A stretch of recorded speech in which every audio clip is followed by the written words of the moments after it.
God, meron pong Bible verse dito na talaga naman na bilang isang mayaman na napakahirap gawin, di ba? Kasi at katulad ngayon sa istorya po ng isang mayaman na kailangan niyang ibenta at ibahagi sa mahihirap yung bagay na meron siya. Tapos sumunod siya sa Panginoon. Alam niyo po may verse po na kasunod yon. Ang sabi po niya sa mga alagad, ang sabi po sa Matthew 19 verse 23 to 24, tandaan ninyo, napakahirap sa isang mayaman na makapasok sa kaharian ng langit. Sinasabi ko rin sa inyo, mas madali pang makadaan sa butas ng karayo ang isang kamelo kaysa makapasok sa kaharian ng Diyos ang isang mayaman.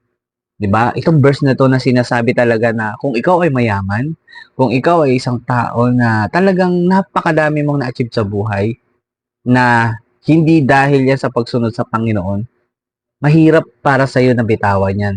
Kaya sinasabi ng Diyos na napakahirap sa isang taong mayaman na makapasok sa kaharian ng langit dahil hindi niya kayang bitawan yung yaman ng mundo para sa pagsunod sa Kanya. Kaya mga kalingkod, tuturuan po tayo ng Panginoon na mas higit na pahalagahan po natin yung mga bagay na patungkol sa Kanya at hindi yung mga bagay na temporal lang sapagkat yung mga bagay na sa Kanya pang eternal po.